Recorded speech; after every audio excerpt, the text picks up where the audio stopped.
Hi, me tune in and get an angel message for you today. Now, I'm going to close my eyes just briefly, and I want you to know that doesn't enable me to see and hear them better. It's simply me quieting my internal chatter.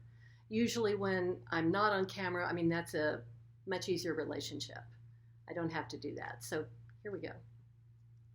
Let's see what we want to talk about today. Okay. Relationships. Okay. Okay, great. Okay. All right. Yeah. Um, I think we've talked about relationship before, but we're going to do it again because humans learn through repetition, and we may say something in just a little different way that finally lands for you and you find really useful.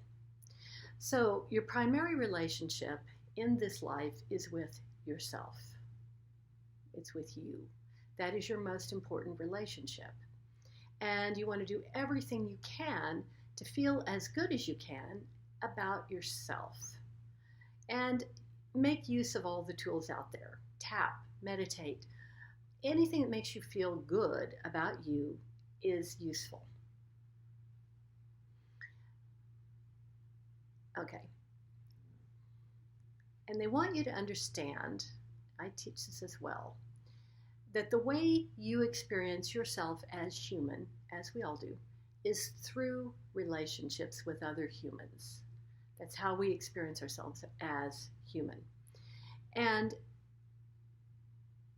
those other relationships that you have in your life, whether they're personal or professional, are reflections of how you feel internally about yourself. Internally. They're all reflections, they're mirrors showing you, what you're reflecting and putting back out into the world. So, you're going to have some things, some reflections that feel really good. You're going to have some friends and relationships and maybe work things that feel really good to you. They're a good fit. They're not stressful. They just feel good. Good for you. But if you are a normal human, you're going to have some relationships, one or more, that have some, I want to make sure I want to use exactly the right word. Oh, conflict. Thank you. Yes, conflict. They have some conflict in them. And they want you to understand that that is a reflection of what's going on inside you also. And the example that they want me to give you is having a bad boss, having a boss that you just really hate. And maybe they're demanding, and they want you to do stuff that you don't want to do, and they want you to stay late, and it's all this stuff. It's just a bad relationship. And this is how you go about changing it. You're always going to want, the only one you can actually change is you in any relationship. So that's always where your work is. But when you're having an unpleasant relationship with conflict in it, what you want to do is start looking at not all the things that you don't like, but start to formulate an idea of what you do like, what you do want. Because this is a law of attraction thing. Humans are electrical in nature and also magnetic. We're electromagnetic. The electrical charge that flows through our bodies in great part along our acupuncture meridians, it's measurable. If you've ever had an EKG, you know they're measuring the electrical output of your heart. But the magnetic portion that draws things toward you is your emotions. So let's say you decide you want to get a different job. So you are sitting in an interview and you've got all these things in your head about your old boss and your old job that you didn't like and you don't want, and you've got all that floating around in your head. The only thing that you can attract is that stuff you're focusing on, especially if you've got emotion around it. Let's say you've got some anger, maybe some fear. that's going to pull toward you exactly that thing that you don't want. So here's how to change it. Yeah, okay. Yeah, we're getting there. Before you start to change your relationship or try to go for something better, and this applies to personal relationships too.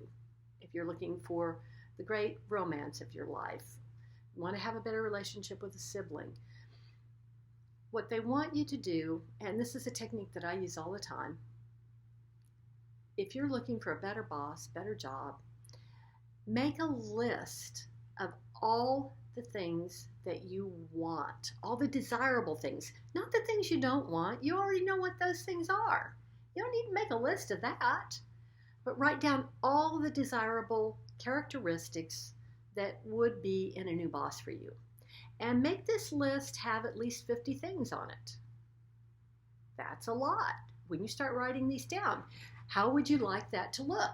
Would you like to be appreciated? You want to feel appreciated. Maybe you want to have your own desk. Maybe you want to have all of the things. Write them all down, including the characteristics you would like to have for that boss. Are they kind? Are they compassionate? Do they like animals? I mean, 50 things is quite a few. Make that list. Now, when it comes to romantic relationship, that list needs to be longer. It's a different deal. You need at least 100 things on that list. 100.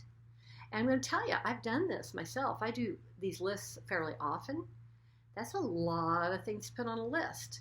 So when you start writing all the things that you would want in a partner, and you can say, okay, blue eyes, that's fine. You can list some things like that, or a certain job or whatever, but don't limit yourself. And I want you to really tune into the emotions that you want to feel. Emotions, because that's the magnetic part of what you're doing. So get that list made. 100 things. Now, when you go for that job interview, for a new job, because you're looking for a better boss, although you may find when you start working with that list and changing internally, you may find that your boss gets better, because that happens a lot. But when you're sitting in a job interview, you can be focused on the good feelings that come from all the things that you have on that list. Oh, so that's your tool for the day. That's your technique. It's this list process. It's going to help you enormously. I've used it for years myself and for my clients. So if you would like to see and hear angels for yourself, I have created the only program of its kind anywhere in the world. It's called the Angel Program, and it involves using mind-body techniques to cause a neurological change in your brain. It's a neuroplastic change that enabled me to see and hear them. It can do the same for you. And depending on where you're seeing this video, if you're seeing me on YouTube, just click show more below this video and get the Angel Program. If you're seeing this anywhere else, TikTok, Instagram, I will have the link to that program pinned in comments for you. You want to check it out. It's $27, not a big commitment, but it does involve some time to do this. Being able to see and hear angels has been one of the greatest blessings of my life, and I would love for you to be able to have that too. So check it out, and please like and subscribe to me everywhere. Mwah. See you soon.